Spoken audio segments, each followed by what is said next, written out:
ለምን አደራችሁ? ይኸው እየመጣ ነው። እናንተ እንደምታውቁት የሞት ወንድሞቻችን እያነሳን ልናሳዝናችሁ አይደለም በዛሬው ቀን የመጣ ነው። ወታደር በተለይ ደግሞ መብረቁ ይታወቃልና እንኳን እንደ መብረቁ ያለ ወታደር ይቅርና ሌላውም ቢሆን ወታደር በመስዋዕትነት የታጀበ ድል ዘወትራዊ ባህሪው ነው። መስዋዕትነት አለ፣ ሁል ጊዜ ድል አለ እና ይሄ ድልና መስዋዕትነት የወታደር ተፈጥሯዊ ባህሪው አብሮት የሚኖር ባህሪው ነው። በዚህ መካከል እንዲህ እያለ ለሚኖር ወታደር መስዋዕትነቱን ሁል ጊዜ አትነግረውም። እኛና እናንተ ሌላውም የተቀረውም ቢሆን የተሰባሰብነው ለዚሁ ነው። ለምን የማይሞት ዘመነ ካሴ፣ የማይሞት ሻለቃ ዝናቡ፣ የማይሞት መንበረ፣ የማይሞት ተፈሪ ካሳሁን፣ የማይሞት ስለሽ፣ የማይሞት እሸቱ አይደለም ዘን የወጣን። ሁሉም ያው ነው የወጣው፣ ሁሉም ያው ነው።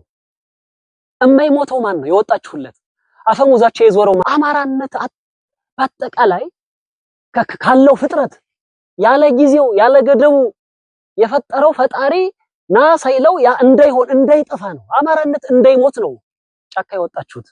በጣም ከሞቀ ከዛ ከተቆጠረላችሁ ደሞዝ ከሞቀ ቤታችሁ በጣም እንዲሰፍ ብለው ከሚወዷችሁ ወላጆቻችሁ ከሌላው ተነጥላችሁ የሞታችሁ ይሄ እሸቱ የሚባል ዘምድ ግለሰብ እንዳይሞት አይደለም። አማራ የሚባለው ስነ ፍጥረት እንዳይሞት ነው የወጣችሁት።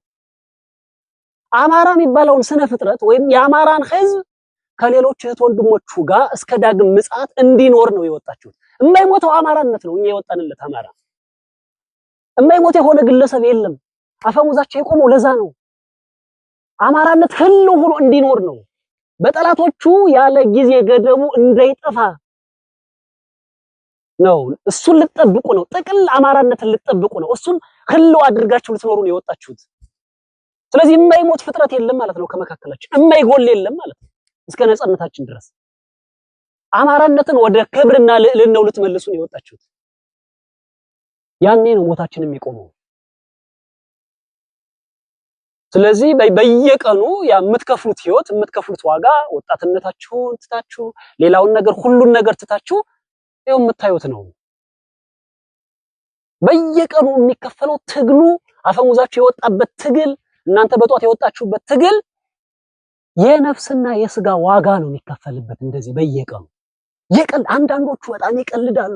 እዛ ሌላ ዓለም ሆነው ድሮን አያቸው፣ ድሽቃ አያቸው፣ ክላሽ አያቸው ይቀልዳሉ በጣም እንደዚህ ነው። ግን የሚከፈልበት የነፍስም የስጋም ዋጋ ነው በየቀኑ። ይሄ ነው ክብር የሆነ ዋጋ ነው የሚከፈልበት። የስጋ ይኸው የምትሆኑት አሁን በዚህ ዕለት የስጋ ዋጋ ሲባል በዚህ ዕለት ጓደኞቻችሁን አስቡ። ከተማ ያሉትን፣ ባህር ዳር ያሉትን፣ አዲስ አበባ ያሉትን፣ ሞጣ ያሉትን፣ እዚያ ጎንጂ ያሉትን አስቧቸው። እንዴት ነው የሚውሉት? ከማን ጋር ነው የሚውሉት? ምን ሲያረጉ ነው የሚውሉት? ምን ሲበሉ ነው የሚውሉት? ምን ሲጠጡ ነው የሚውሉት? እናንተን ደግሞ አስቡት። እጃችሁ ላይ እንኳን ትንሽ የሚጠጣ ነገር የለም። ያማረበት የሚበላ እንኳን እጃችሁ ላይ የለም። ማታ ዳሩን እዩት። ያ ዝናብ ሲወርድ ነበር ዛሬ። በየቀኑ የምትከፍሉትን ዋጋ እዩ። አሰቃቂ ነው። እናት ልትናፍቅ ትችላለች፣ አባት ሊናፍቅ ይችላል፣ ልጅ ሊናፍቅ ይችላል፣ እህት ሊናፍቅ ይችላል፣ ቤተሰብ አጠቃላይ ይናፍቃል። እሱን ተውት። ረሃባ ምንም ላይኖር ይችላል። ምንም ደረቅ ሬሽን እንኳን ላይኖር ይችላል። ኮዳ እንኳን እያንዳንዳችን ላንይዝ እንችላለን። በየቀኑ ይህን ዋጋ እንከፍላለን በስጋችን። ሁሉን ነገር መተው እያማረህ እየፈለግ ስጋህ እየፈለገ ሁሉን ነገር መናቅ ለዚህ ክብር ዋጋ ሲባል ይሄ አንዱ የስጋ ዋጋ ነው። በስጋችሁ የምትከፍሉት ዋጋ ነው። ዝም ብሎ አይደለም። ይኸውልህ ዝም ብላችሁ የሆነ ከላሽ አንገታችሁ ብትንቀሳቀሱ ወጣቶች ብቻ አይደላችሁ። ከዛ በጣም የተሻገረ ታሪክ ነው የምትጽፉት። ከዛ የተሻገረ ስጋዊ ዋጋ ነው የምትከፍሉት። በጣም ብሎ መቻል የወንድሞቻችን ሞት እንዴት አይነት ከባድ ነገር መሰለ። ብለህ ወደ ውስጥ ማንባት ሁሉ ጊዜ ለማንም አትነግረውም። ማንም ደግሞ በልኩ አይገባውም። ስለዚህ ምንድነው የምታለው? ወደ ውስጥ ነው የምታነበው ሁሉ ጊዜ። የወንድም ሞት ይሄ ነው ችግሩ። ወደ ውስጥ ታነባለህ። ይሄ የስጋ ዋጋ ነው። የነፍስ ዋጋ ደግሞ አይታችሁታል። በጠራራ ፀሐይ ማንም ዘጭ ብሎ እየኖረ እዛ ፊት ለፊት ወንድሙ እንዳለው ታዜ እንዳለው ያንን ሁሉ ምሽግ ጥሎ እንዲያርገው ህይወትን መተኪያ እኮ የለውም። በቃ እዚህ ምድር ላይ አትኖርም እኮ ከዚያ በኋላ ሌላ ያስቀመጥከው ሱቅ ላይ ነፍስ እኮ የለም። ታውቀዋለህ። በዛ ጥይት መካከል ስትሄድ ለምን በቃ ሂዳል፣ ተሰናብተሃል። ምን ግን አለ? በጣም የምትናፍቀው ልጅ እኮ አለ። ቤት ላይ በጣም እንዲህ የምትሳሳለት ልጅ አለ። በጣም እንዲህ በጣም በስስት የምታየው ቤተሰብ አለ። በስስት ማንም ሊደርስላት የማይችል ሚስት አለች እኮ ስትገባ ታውቀዋለህ። ያንን ሁሉ ትተህ ነው እንዲሁ በቃ ብለህ ያን በጣም የምትወደውን ልጅ ያን ቤተሰብ ሚስትህን ሁሉ ሌላው የሚናፍቀውን እሱን ቁሱን አይደለም እላችሁ። እኔ ፎቅ ቤት መኪና ምናምን አይደለም እላችሁ። ስጋችሁ እምቢ የሚላችሁን ያን የማትችሉትን እኛ ያንን ትተን አንድ እርምጃ ከፍ ለማለት ያቃተንን ያንን ነገር ትተህ ትገባና አንድያ ዋጋህን አንድያ ነፍስን ትሰጥና ትወድቃለህ።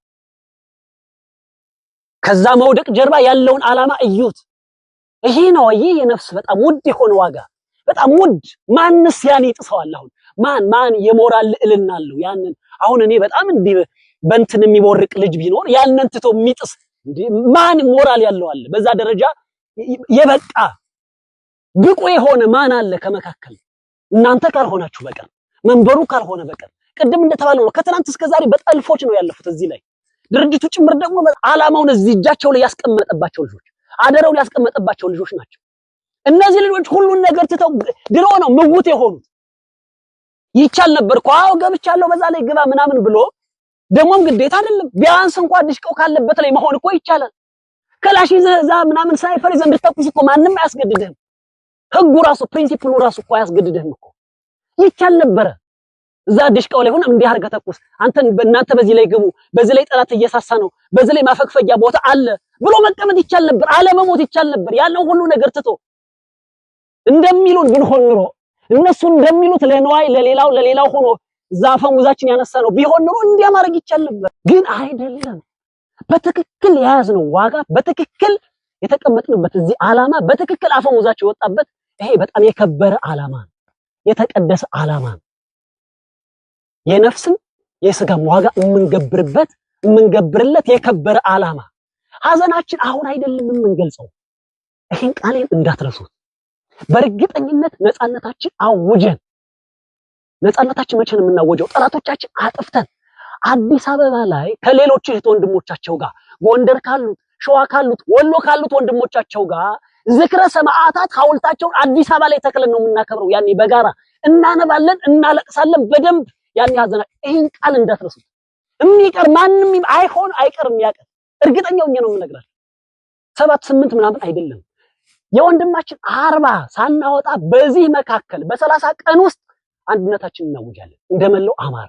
እርግጠኛ ሆኜ ነው የምናገረው። ከዛ ማግስት ምን አለ እምላችሁ? ተንሳይ አለ እምላችሁ፣ ድል አለ እምላችሁ፣ ማሸነፍ አለ። ከዛ ማግስት ነው በጋራ ያን ዝክረ ሰማዕታት እዛ አዲስ አበባ ላይ ዛሬ ከሚሰድቡት ዛሬ ሁሉን ነገር አዛብ ምንድነው የኃጢአትን ፍትወታቸውን ከሚያረኩበት ከተማ ላይ ሐውልታቸውን አቁመን ነው ያን ሐዘናችን የምንወጣው። ስለዚህ ምን እናድርግ ነው አሁን ጥያቄው። እንደ መብረቁ፣ እንደ ጎጃም፣ እንደ አማራ ምን እናድርግ? ኦርቶዶክስ በብዛት እዚህ አለ አይደል? አላችሁ አይደል? ሌላው እምነትም ይኖራል። እኔ በዛ በኦርቶዶክስ ውስጥ ስላደኩ አንድ ምሳሌ ልነግራችሁ ነው መሆን ያለባችሁ።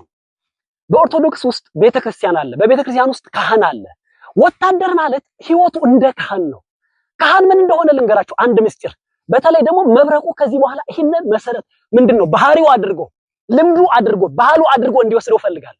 ካህን ምንድነው የሚያደርገው? ቅዳሴ ከመግባቱ በፊት ለምሳሌ ጠዋት አንድ ሰው ጋር ይሰዳደባል። በአጋጣሚ እምቢ ብሎት እንኳን ሊገጥመው ይችላል፣ ሊጣለው ይችላል። ገፍቶ ሄዶ እኮ ነው። ምናልባትም እሱ በታች ውሃ እየጠጣ በላይ አደፈረስክብኝ ብሎ አንዱ ሊጣለው ይችላል። ስለዚህ ምን ያደርጋል መሰለ?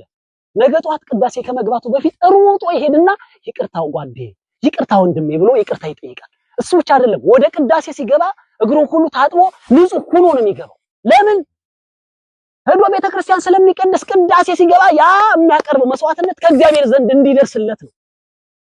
ካለዛ ያ የሚያረገው ያ የሚደክምበት ድካም ቤተ መቅደስ ውስጥ ዋጋ ከንቱ ነው የሚሆነው። ዋጋ አይኖረው፣ ከእግዚአብሔር ዘንድ አይደርስም። በምን ይሸፈናል? በዛ በቂም በበቀል ይሸፈናል። ወንድሙ ላይ ያለውን ቂም፣ ወንድሙ ላይ ያለውን በደል ይቅር ሳይል እግሩንም ልቡንም ሳያጥብ ባት የለበትም ብሎ ያምናል።